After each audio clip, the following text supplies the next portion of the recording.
Mymensingh city কর্পোরেশনের তফসিল ঘোষণার পর সরব হয়ে উঠেছে ময়মনসিংহের রাজনীতি। সবার আগ্রহের কেন্দ্রবিন্দু এখন সিটি নির্বাচন। নির্বাচনে মেয়র পদে দলীয় মনোনয়ন পেতে আওয়ামী লীগের সম্ভাব্য প্রার্থীরা স্থানীয় ও কেন্দ্রে চালাচ্ছেন জোর তৎপরতা।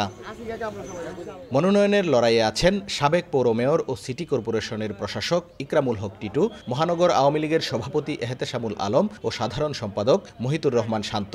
তবে মনোনয়ন যাকেই দেয়া হোক তার পক্ষেই কাজ করবেন বলে জানান তারা। পাশে থাকার চেষ্টা করেছি, সুখে দুঃখে, উন্নয়নে, বিভিন্ন সভা সমাবেশ, রাজনৈতিক কর্মকাণ্ডে সর্বত্রভাবেই আমি সর্বোচ্চ উজাড় করে আমি কাজ করার চেষ্টা করছি। কোনো বৃদ্ধ প্রার্থীর পক্ষে কাজ করার কোনো সুযোগ হয় নাই, আর নিজে বৃদ্ধ প্রার্থীর পক্ষে উঠে না।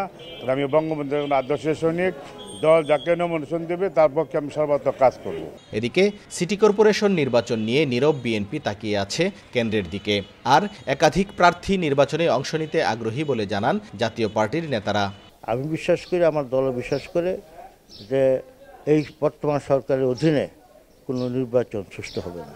সুতরাং সেই নির্বাচনে যাওয়া কোনো অর্থ হয় না, যেহেতু জনগণের মতামত প্রতিফলিত হবে না। জাতীয় পার্টির সিদ্ধান্ত অনুযায়ী যাকে মনোনয়ন দেয়, আমাদের একাধিক প্রার্থী রয়েছে, আমাদের সেই প্রার্থী ময়মনসিংহের এই মহানগরের ভোটারদের কাছে প্রার্থী হিসাবে হাজির হবেন।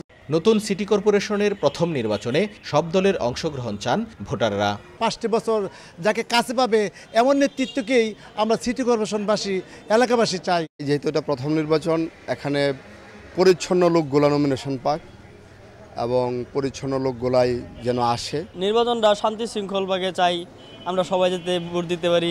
তফসিল অনুযায়ী নির্বাচনে মেয়র, 33টি সাধারণ ও 11টি সংরক্ষিত মহিলা কাউন্সিলর পদে মনোনয়নপত্র জমা দেওয়ার শেষ তারিখ 8 এপ্রিল, যাচাই বাছাই 10 এপ্রিল এবং প্রত্যাহার 17 এপ্রিল। আর 130টি ভোটকেন্দ্রের সবকটিতেই ইভিএমে ভোট গ্রহণ করা হবে।